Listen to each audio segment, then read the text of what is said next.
Look, we all have a job to do. I plan for the future. You want to sit with us? These girls are so cool. We can't let her know we're excited. I got this. Joy, I'm just curious, maybe, I could Thank you. help. Not now. Hey, how's it going? Oh my God, Kelsey, Mark, crazy to see you here. Nice to see you. Yeah, we work here. Oh, thank you for showing up. I do. Oh my goodness. Fantastic. Thank you for Welcome to the welcoming me. family. Congratulations. Yeah. All right. How well, are you doing? good. Thank you. I'm here to discuss Inside Out 2, which comes out June 14th. June 14th. That's what we're making. Only in theaters. Yeah. Well, how does Inside Out 2 go bigger than the first one? I mean, man. we've seen You know, expansion. It's pretty easy to go big because Riley's a teenager now. Yes. And if there's anything about teenagers, it's big and explosive. And Puberty's so messy. Puberty is completely messy. You know about it. I do. You remember being a teenager? I do. I don't. Yeah. I don't love it. You can't. I don't can't think love you all of ever it. forget it. You can't ever forget it. And it's an expansion, right? Riley's mind is getting bigger and there's new emotions showing up. So there's so much more to explore in this film. Yes, and we see brand new characters come in. Yes, we we have Maya Hawke, Io Adebari. Yeah. What was it like bringing them into the studio and having them bring these characters to life? Incredible. The cast is amazing.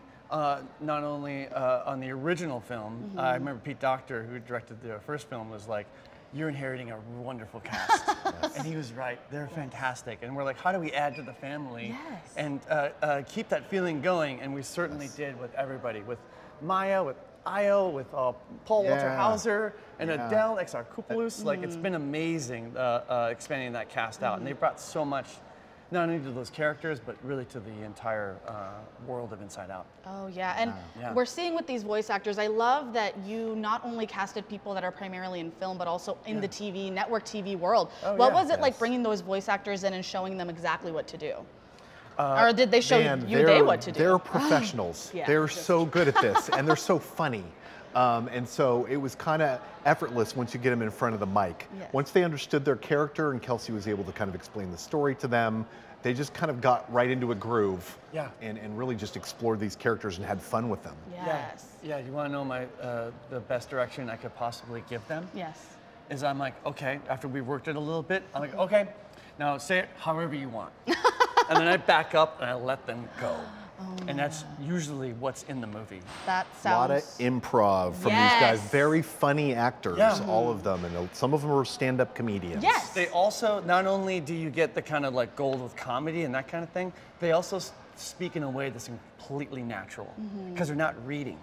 They're just speaking, you know, and you can kind of get a real authentic performance out of them. Oh yeah, and with Inside Out 2, clearly you both have worked on so many other Pixar films. Yeah. What was the personal connection that really ties you to this world? Yeah, I remember getting the advice very early on when I was working on this movie.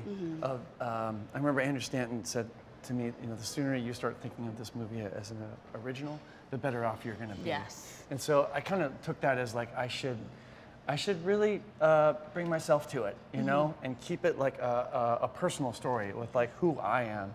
And so I dug into like what happened when I was a teenager and what I went through. Yeah, you made a beautiful anecdote about your birthday and going through those photos, and I probably won't ever forget that. But I would love for you to tell Fandango fans what that was like going through those photos for you. Yeah, so these pictures that I saw was, I had a photo of me when I was 5 years old, and I had this huge smile on my face as I'm sitting in front of my birthday cake, in front of my friends and family.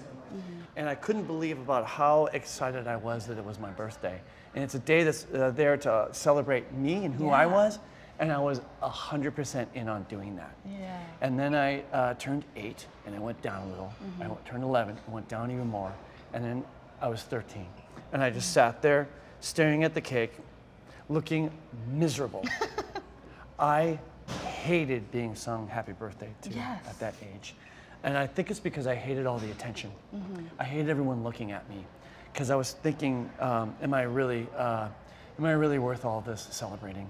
And I think it's because of all those emotions that start to come up. You start to look at yourself and see nothing but flaws.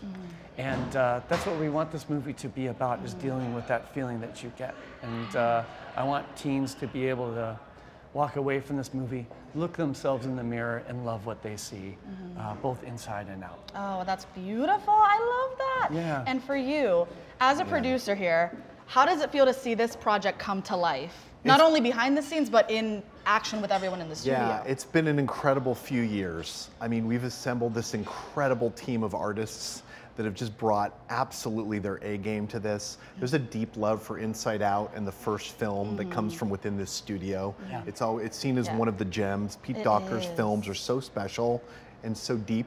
And so I think so many people wanted to be a part of this film, and then once they joined our crew, we're like, how do we make this as good or better than the first film?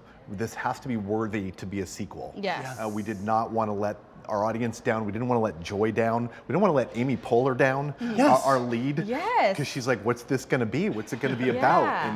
And we've got just the greatest actress you could imagine playing this lead role. And so we knew it had to be a meaningful story and one that would resonate with people. We wanted to make sure it was universal. We wanted to make sure it would speak to everyone, not just teenage girls, but anyone who's ever had emotions. Anyone who's felt. If you don't have any, you don't feel any feelings, this might not be for you. I might not see it then. I'm so sorry. Oh, see, Joy. Joy was at your console right there. Joy was helping my sense of self. We talked to your production designer earlier, and he mentioned that a lot of people say making a sequel is easier, but he also argued that is not the case. You're trying to elevate it and make something bigger. Would you agree? Yeah, they're hard. 100%. They're really hard. My last film was Toy Story 4, and also congrats, by the way. Same thing. Thank you. But same thing, right? Beloved characters, and I didn't want to let down Tim Allen or Tom Hanks, Buzz or Woody. It had to be worthy. And we feel the same way about this one. We just want it to be great. We want it to be relatable. We want to connect people to really connect with it. Yeah, completely. Oh my gosh. Well, thank you so much for all of your time. And what should fans do on June 14th? They should go see Inside Out 2. Inside Out 2. Absolutely see it. Theaters. In theaters only. The whole family. The whole family needs to go. I made this so that everybody could go to this movie. Exactly. You know, so we're just so excited to finally be able to release this out in the theaters. Yes, well, go see Inside Out 2. June 14th, everybody. June 14th.